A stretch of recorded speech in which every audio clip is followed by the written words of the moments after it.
Hermanos, Dios me lo bendiga una vez más. Damos gloria al Señor que nos concede estar delante de su santa palabra para tener este tiempo de reflexión bíblica y estaremos en esta mañana dando continuidad al mensaje o reflexión de este pasado viernes. Vamos a estar una vez más en la carta a Filemón, la cual les invito a que ustedes busquen y allí pues vamos a hacer lectura ya mismo, una vez la tengan ubicada.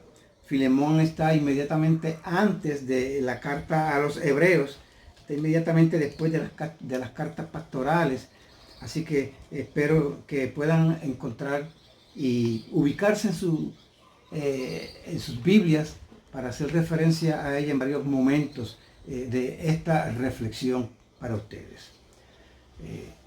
Ya nosotros conocimos la vez pasada los protagonistas de la trama que plantea esta carta.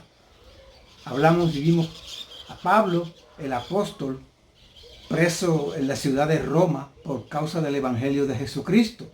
Vimos también a Filemón, que era un prominente comerciante, un hombre rico, convertido al cristianismo, un hombre de muy buen testimonio, en cuya casa se reunía una de las iglesias de Colosa. También pues hablamos de Onésimo, que es de quien toma nombre esta carta, ¿verdad? Y no toma de él el nombre de la carta, sino que él era el esclavo de Filemón, vamos a decirlo, a corregirlo, perdónenme, que era un esclavo de este creyente Filemón. Onésimo había huido de su amo. Luego se presume que él cometió un robo y se fue en huida a la ciudad de Roma, donde pues allí conoció al apóstol Pablo, se presume, y el argumento más fuerte, la evidencia más fuerte que fue pues en el contexto de la cárcel. Y allí fue ganado por el apóstol Pablo para Jesucristo. Sobresale en esta trama que estuvimos viendo en la carta de Filemón, que Onésimo se convirtió, después de convertido obviamente, en un colaborador muy útil para el apóstol Pablo. Pero como un buen discipulador y un hombre de integridad y de compromiso con la obediencia a Dios y lo que implica, hermanos, ser una nueva criatura en Cristo, el apóstol Pablo, no queriendo ganar ventaja sobre la sincera amistad que había entre Filemón y el apóstol, y ni siquiera queriendo usar la prerrogativa que él tenía y la autoridad que tenía sobre este, ni haciéndose tampoco, por decirlo así, el loco, como para quedarse a fin de cuentas con Onésimo, porque le era útil. Él lo envía de regreso a su amo con lo que conocemos que es la carta a Filemón, procurando la reconciliación entre Onésimo, que era el ofensor, y el perjudicado, que era Filemón. Ahora ambos creyentes en el Señor Jesucristo. Había entre ellos antes una relación de amo y esclavo, ¿verdad? De dueño y siervo. ¿Sí? Ahora, pues, Pablo lo envía y es evidente en la carta que Pablo le recuerda sobre todo a Filemón de que lo reciba ya no como un esclavo, aunque era esclavo y quizás lo iba a hacer por las condiciones de las leyes del gobierno romano, quizás iba a seguir siendo propiedad de él en el sentido legal, pero sin embargo Pablo está apelando a que lo trate y se acuerde, tratarlo como hermano, como un hermano en la fe en Jesucristo. A este acto de reconciliación lo llamamos, y ese fue el título precisamente del mensaje pasado, borrón y cuenta nueva. Y en la carta vimos que ese borrón y cuenta nueva se da en dos direcciones. En primer lugar, la dirección vertical, que es la reconciliación entre el hombre pecador y Dios, que es un Dios santo. Recordemos que la palabra nos dice que Dios estaba en Cristo, reconciliando consigo al mundo, no tomándole en cuenta a los hombres sus pecados, según 2 de Corintios, capítulo 5, versículo 19. Se trataba de Onésimo, al fin reconciliado con Dios. Pero también, como vimos, se trataba de Filemón, que él había sido ya pues creyente, se había reconciliado con Dios hacía años atrás. Y de Pablo, ¿qué diremos? Pues ni se diga, hermanos, porque Pablo mismo había sido perseguidor de los creyentes. Vino a ser entonces de perseguidor, de injuriador, vino a ser un predicador del evangelio, apóstol, siervo y prisionero de Jesucristo. Esta es lo que llamamos la dirección vertical, ¿verdad? De arriba para abajo, de arriba para abajo y de abajo para arriba. Pero también se trata, este borrón y cuenta nueva, de una reconciliación en dirección horizontal entre los hermanos en la fe que por alguna razón se hayan ofendidos. Y no solamente entre hermanos en Cristo, puede ser entre un hermano creyente y una persona que no es creyente, pero que ha habido algún tipo de ofensa, que debemos buscar la manera, por causa de un buen testimonio de Cristo, reconciliar. Bien, entonces, realmente, esa fue la razón por la cual el apóstol Pablo escribió esta carta a Filemón. Porque se trataba, hermano, de la obediencia de Onésimo y de Filemón al discipulado que Pablo les estaba dando a ambos con respecto a la restauración, al restablecimiento de relaciones interpersonales que una vez habían sido rotas. Se trataba de reconciliación. Esa fue la razón por la cual el apóstol escribió esta carta a Filemón. A modo, podríamos decir, de trasfondo, Pablo dice estas cosas. Cuando veamos la carta nos vamos a dar cuenta. De manera tal, porque entonces ya él envió la carta.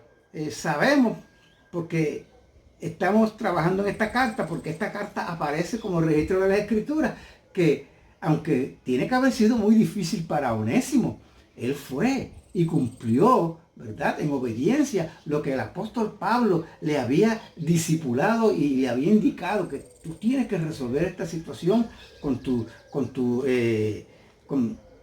el que es tu amo todavía, con Filemón. Sabemos entonces por esta carta que estamos leyendo que eso fue lo que justamente hizo Onésimo. ¿Bien?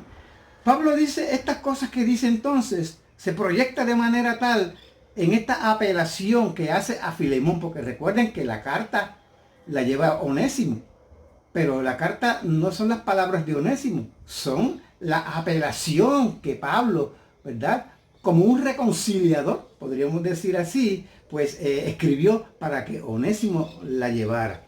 Bien. Podríamos tomar lo que esta carta entonces dice, que es la que tenemos aquí nosotros en el registro bíblico en el Nuevo Testamento, como un manual del reconciliador como conviene. Bien. Y ese va a ser el título de esta reflexión bíblica en esta mañana. Reconciliador como conviene. Veamos algunas consideraciones a tomar en cuenta luego que hagamos la lectura de una parte de esta palabra del Señor en Filemón, capítulo, obviamente el único capítulo que tiene la carta, capítulo 1, versículos del 8 al 22.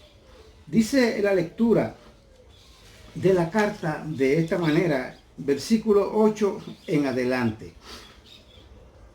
Dice, por lo cual, aunque tengo mucha libertad en Cristo para mandarte lo que conviene, más bien te ruego por amor, siendo como soy, Pablo ya anciano y ahora además prisionero de Jesucristo, te ruego por mi hijo Onésimo, a quien engendré en mis prisiones, el cual en otro tiempo te fue inútil, pero ahora a ti y a mí nos es útil, el cual vuelvo a enviarte. Tú pues recíbele como a mí mismo. Yo quisiera retenerle conmigo para que en lugar tuyo me sirviese en mis propósitos por el Evangelio. Pero nada quise hacer sin tu consentimiento, para que tu favor no fuese como de necesidad, sino voluntario. Porque quizás para esto se apartó de ti por algún tiempo, para que le recibieses para siempre, no ya como esclavo, sino más que esclavo, como hermano amado, y mayormente para mí, pero cuanto más para ti, tanto en la carne como en el Señor. Así que, si me tienes por compañero, recíbele como a mí mismo. Y si en algo te dañó o te debe, ponlo a mi cuenta. Yo, Pablo, lo escribo de mi mano. Yo lo pagaré, por no decirte que aún tú mismo te me debes también. Sí, hermano, tenga yo algún provecho de ti en el Señor. Conforta mi corazón en el Señor. Te he escrito confiando en tu obediencia, sabiendo que harás aún más de lo que te digo. Prepárame también alojamiento, porque espero que por vuestras oraciones os seré concedido. Amén. Qué hermoso y qué instructiva es esta porción de la Escritura para nosotros, habiendo sido reconciliados con Dios, hacer la parte que nos toque en un momento en que tengamos que mostrar este amor de Dios al prójimo que hayamos ofendido, o ser, como en este contexto sobre todo, instrumentos de Dios en el proceso, en la dinámica de ayudar a algún hermano que necesite, ¿verdad?, reconciliar su amistad y su relación de hermano con otro hermano que esté con quien esté ofendido. Hay dos consideraciones dignas de tomar en cuenta en esta porción bíblica, que es lo que quiero básicamente resaltar en esta reflexión en esta mañana. Libertad para mandar versus un ruego por amor. Vuelvo y lo repito, libertad para mandar versus un ruego por amor. Vamos a tomar en primer lugar esta libertad para mandar, la supremacía que tenía Pablo, la prerrogativa que él tenía para mandar en este asunto, ¿verdad? En primer lugar por su apostolado y por sus prisiones. Un breve paseo por las cartas de las iglesias a las cuales Pablo les escribió, o en algunos casos a colaboradores, como fueron las cartas pastorales, se destaca la presentación del apóstol Pablo como lo que realmente él era, y es clara y es evidente su prerrogativa, ¿verdad?, y su libertad y autoridad que él tenía como apóstol. Por ejemplo, en 1 de Timoteo, él dice claramente en su saludo, Pablo, apóstol de Jesucristo. Es interesante que escuchen la razón que él da. Él no se puso ni se ponía por apóstol. Él daba a entender claro en qué él basaba su apostolado y su autoridad. Por mandato de Dios. Apóstol de Jesucristo por mandato de Dios. También en Romanos capítulo 1 y en 1 de Corintios capítulo 1, en su saludo, él dice claramente, apóstol de Jesucristo por la voluntad de Dios. También esto es en 2 de Timoteo, en Colosenses y en Efesios capítulo 1. Ahí es donde él habla de que su apostolado era por la voluntad de Dios. Ahora, en tercer lugar, en Romanos 1 y en el capítulo 1 y en 1 de Corintios, en su saludo, es que él habla de sí mismo, de que era apóstol, llamado a ser apóstol. Pablo, llamado a ser apóstol. Quiere decir que él tuvo un llamado para el apostolado. Apóstol, dice él en Gálatas capítulo 1, presentándose en esta carta a los Gálatas, no de hombres ni por hombre, sino por Jesucristo y por Dios el Padre que lo resucitó de entre los muertos. Pablo tenía sin lugar a dudas la prerrogativa para mandar, ¿verdad? Él era un apóstol puesto, llamado por Dios para ello. Pero es interesante ver el contraste que el apóstol está haciendo ahora aquí en esta carta, que es de un corte más personal, más íntimo, una carta dirigida a un colaborador suyo y a un amigo personal. Aquí en su presentación a Filemón, Pablo se refiere a sí mismo, no con el título de apóstol, sino como prisionero de Jesucristo. Hermanos, esto imprimía más persuasión y más fuerza, como para presentar para presentar y llamarle la atención en este caso a Filemón en cuanto a lo que conviene, a lo que él le iba a decir, que el apóstol insiste, que esto conviene que se haga, ¿bien? De parte de quien tiene una autoridad delegada para mandar. No era lo mismo, y sabemos que es así, ser apóstol de Jesucristo. Bastaría si Pablo lo hubiese propuesto así. Pero prisionero de Jesucristo le añade un elemento mayor de persuasión, ¿verdad? Una cosa es ser apóstol y otra cosa añadida es ser prisionero de Jesucristo. Ahora, me parece que Pablo no está enfocándose aquí exclusivamente en la autoridad apostólica cuando él habla de libertad para mandar, porque él lo dice allí que tenía libertad para mandar, sino también en el incentivo que le concede la madurez espiritual y el buen testimonio de Filemón. El buen testimonio de Filemón, ¿verdad? Y la madurez espiritual que él proyectaba era en aquel contexto y en el tiempo de hoy es una puerta abierta, hermano, para poder hacer una apelación con toda confianza de esta manera. Notemos el flujo natural del argumento de Pablo en el versículo 8, por ejemplo, él comienza, por lo cual, ¿okay? Lo que es una conexión con lo que él acaba de decir en los versículos anteriores y que no leímos en esta mañana, pero que sí habíamos leído la vez pasada en toda la lectura anterior. Bien, por ejemplo, fíjense claramente aquí que él habla de Filemón de esta manera. Estás en mis intercesiones. Le estaba diciendo, cuando oro, tú estás siempre, ¿verdad?, en mis oraciones. Es lo que dice en el versículo 4. En el versículo 5 dice, eres un hombre de amor y fe por Jesucristo y por todos los santos. Todos los santos se refiere a todos los demás hermanos. Es lo que dice en el versículo 5. Tu amor nos imparte gran gozo y consuelo, dice él en el versículo 7. Dice más también en ese versículo 7. Dice, has confortado, has aliviado, en otras palabras, los corazones de los hermanos con tu amor. Fíjense qué puerta qué testimonio tan extraordinario de un hombre de fe, de Filemón. Pablo apela, ¿verdad?, y usa esa realidad como una puerta que se abre para él poder hacer esta intercesión, más que por la autoridad que tenía de él, sino por sabiendo que podía acercarse con toda confianza a este hombre.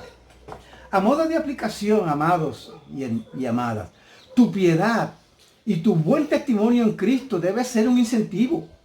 Debe ser una puerta abierta para que cualquier ofendido entre los creyentes o su reconciliador, ¿verdad?, se sienta en la libertad de acercarse y buscar aclarar la ofensa o el malentendido que pueda haber habido, si es que ocurriere así, con la seguridad de que esa gestión prosperará. Porque no somos perfectos. Aún el más consagrado puede tener un momento de desliz, ¿verdad? Puede tenerlo. Pero entonces la comunión con Dios, la piedad que hemos mostrado, ¿verdad?, en las circunstancias regulares, debe quedar como una puerta abierta para que el ofendido pueda acercarse, sabiendo que no le vamos a rechazar, que hemos dado testimonio de que somos personas humildes, de que hemos sido personas que no tenemos una opinión de nosotros mismos más de la que debemos tener, y que hemos mostrado nuestro amor reconciliador inclusive hacia los hermanos en muchas otras ocasiones. Bien, ciertamente, hermanos, hay más confianza y apertura para procurar la reconciliación y también esperarla con los que muestran piedad en la vida cristiana, no con aquellos que son hostiles o que son poco receptivos o que muestran poca receptividad al consejo, a la apelación que se les pueda hacer hacia lo que conviene en el andar cristiano. En definitiva, hermanos, es aquí en este proceso de uno apelar, de uno acercarse por la reconciliación para darla, ¿verdad? Para no solamente escuchar al que trae su apelación, sino para dar también el perdón y entrar en la reconciliación. Es allí donde nuestra humildad o la apariencia de piedad se pone a prueba. O lo uno o lo otro saldrá a la luz con lo que será nuestra receptividad, nuestra respuesta a aquella persona a quien hemos ofendido y que viene a buscar de nosotros la reconciliación. La prueba, la piedad de los hermanos involucrados en la necesidad de la reconciliación debe ser entonces esta puerta hacia la gestión de hacer lo que conviene, de hacer lo correcto. Tomemos esto entonces como un principio. No se trata de lo que te conviene, no se trata tampoco de lo que me conviene, sino de lo que conviene. Pablo es claro allí, no le está diciendo, haz esto porque a mí me conviene, o haz esto porque a ti te conviene, sino porque eso es lo que conviene y corresponde y lo que se espera en un testimonio de una persona que muestra y refleja y expresa piedad delante de nuestro Dios. Ahora, ¿a quién le conviene? ¿O por causa de qué o de quién es? Que debemos nosotros ser proactivos en dar la respuesta que conviene. Pues mira, es por la causa de Dios. Es por su causa que nosotros debemos apelar. Es por la gloria de Dios. Es por la gloria de Jesucristo, por la gracia y la gloria de Jesucristo. Bien, que nosotros debemos buscar apelar, ¿verdad? No por causa de ninguno de nosotros. Buscamos la reconciliación entre dos personas que necesitan esta reconciliación, no porque le convenga a uno y al otro, o que le convenga a los dos, que de seguro les conviene, sino primero que nada, porque conviene al buen testimonio de Cristo, de esos hermanos, en la comunidad de los creyentes y también a nivel general. Lo que he dicho, ¿verdad? Desde el espíritu de este ejemplo del apóstol Pablo, no es para que usemos esta libertad a mandar lo que conviene, convirtiéndola en una ocasión para nosotros pecar por una manera descompuesta o desarticulada o autoritativa de hacer la apelación reconciliatoria. Bien, hemos visto que el apóstol Pablo entonces, hermanos, tiene todas las prerrogativas para mandar, para exigirle a Filemón lo que conviene hacer, ¿verdad? Ciertamente, darle el perdón, recibir a Filemón, ¿verdad? Y tratarlo, más que como un esclavo, como un hermano. Y usa esa libertad más por el incentivo que le ofrece Filemón con su excelente testimonio cristiano, testimonio de piedad, que por la autoridad apostólica que él tenía. En otras palabras, es evidente aquí que Pablo pone a un lado o en un segundo plano su autoridad para apelar con ruego, ¿bien?, a Filemón. Qué testimonio extraordinario de humildad, de amor de Dios y de Cristo en la vida de un siervo suyo. Ruego por amor, dice el apóstol Pablo. Él apela ante Filemón rogando por amor, no usando de su vejez ni usando de sus prisiones. Pablo le pudo haber dicho a Filemón, necesitas hacer esto. Estas son mis razones. Final de la discusión. Pero en cambio, podemos notar que Pablo le dijo ahí en el versículo 9, más bien te ruego por amor. Y en el versículo 10 le dice, te ruego por mi hijo Onésimo. Wow, fíjense ustedes, la autoridad apostólica y la prerrogativa para mandar puesta por debajo de lo que es la humildad a Cristo y de Cristo. Tremendo ejemplo que el apóstol Pablo nos pone aquí para nosotros. ¿Bien? Este ruego por amor, hermanos, conlleva mucho tacto. Quiere decir, por lo que vemos aquí, es evidente que la brusquedad, la insolencia y la insensibilidad definitivamente no son virtudes cristianas. Cuando querramos ser claros en comunicar nuestro deseo, cuando hacemos una apelación como esta, debemos ser cuidadosos en decirlo de una manera que sea sensible, usando mucho tacto, como lo hizo Pablo. ¿Cómo fue que él lo hizo? Bueno, pues vamos a ver cómo fue que el apóstol Pablo lo hizo, hermanos. Fíjense que Pablo resaltó el buen testimonio de Filemón. No fue una adulación lo que Pablo estaba haciendo de este hombre, sino que estaba haciendo un reconocimiento sincero. Allí en el versículo 5 lo tenemos de una manera muy clara. Porque oigo del amor y de la fe que tienes hacia el Señor Jesús y para con todos los santos. Era algo que él tenía por testimonio de otros y lo trae, ¿verdad? Para reconocer en Filemón esas virtudes y excelencias.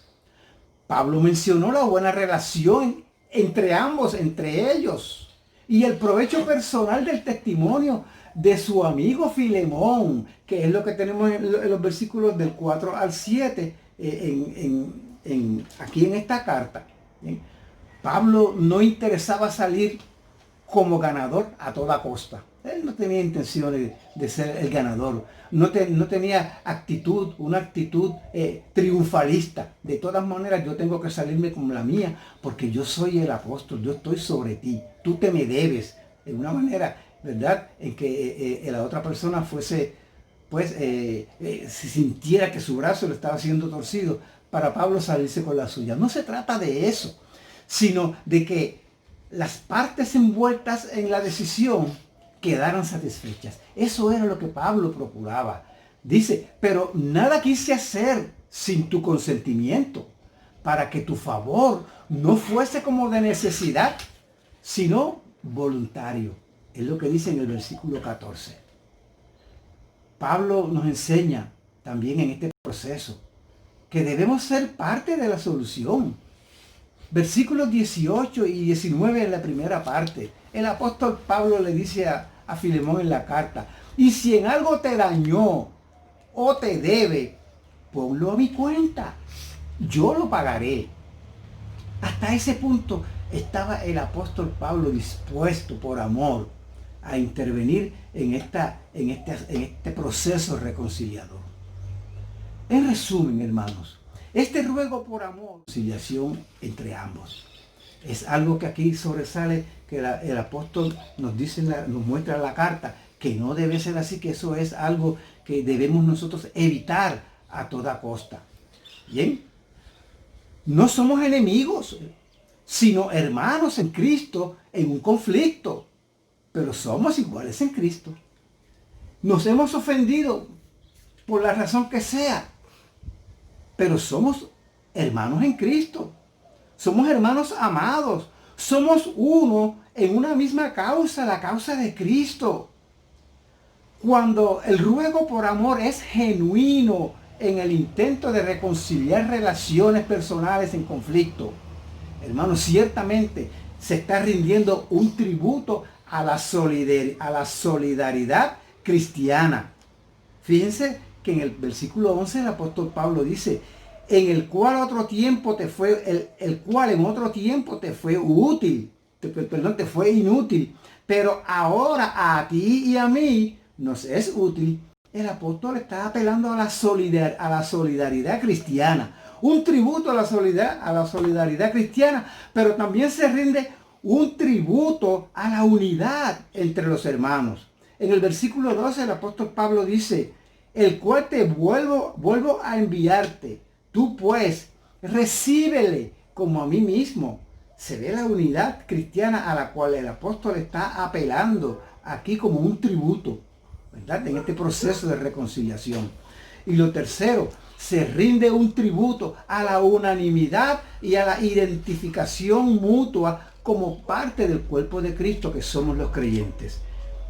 Si me tienes por compañero, recíbele como a mí mismo, dice el apóstol Pablo en el versículo 17.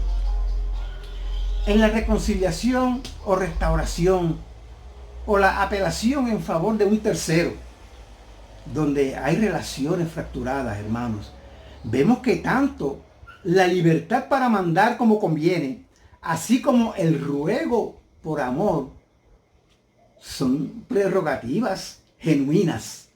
Las dos tienen cabida. Pero Pablo, si se dan cuenta aquí, ¿por cuál optó? Optó por rogar en amor, en vez de exigir con la autoridad que él tenía, como lo que era, como apóstol que era. Qué ejemplo,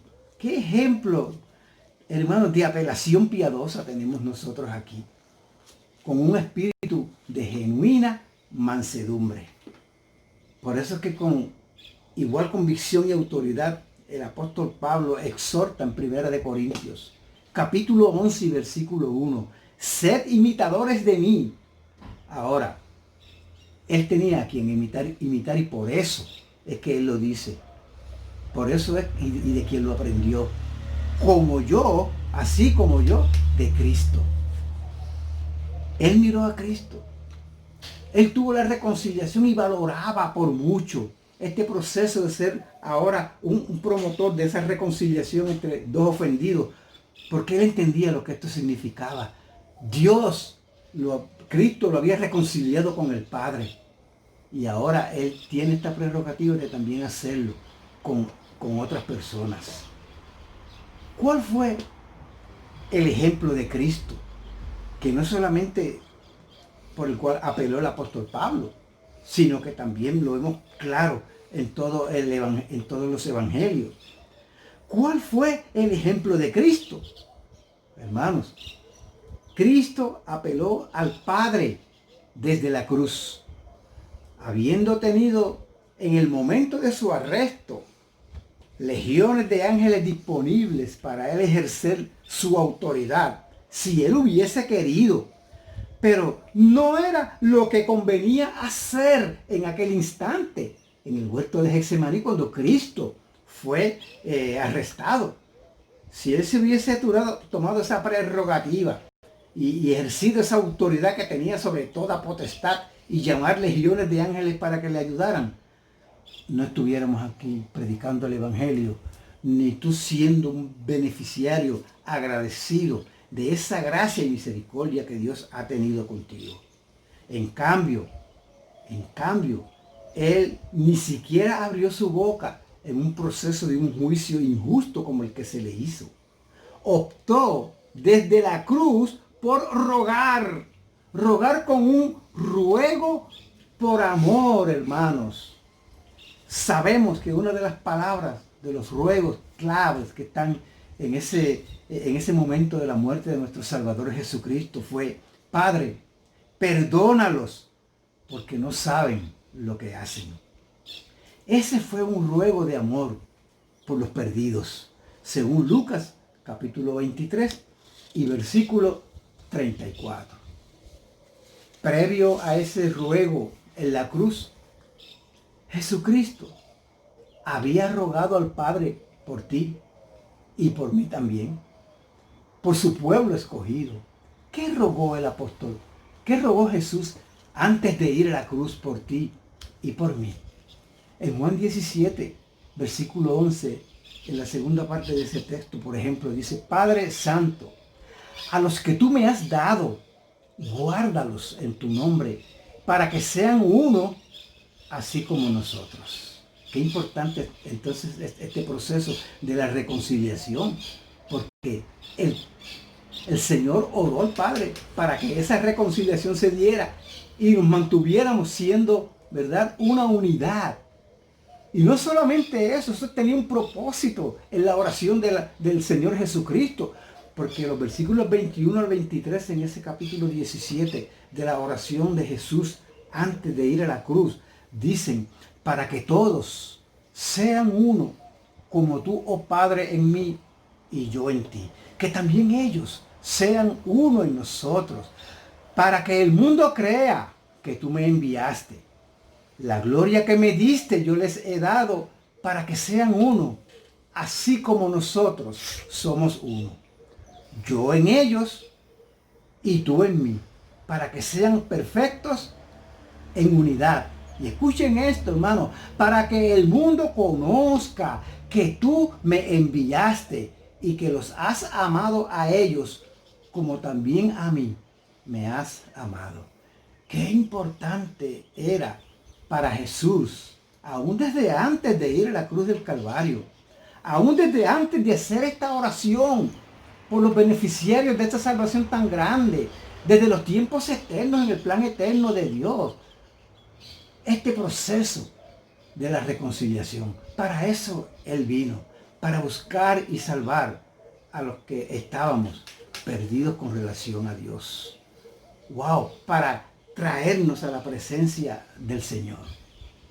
Hermanos, dos actitudes están en juego en la propuesta para reconciliarnos, para la reconciliación de las relaciones personales que estén fracturadas por cualquier ofensa entre los cristianos.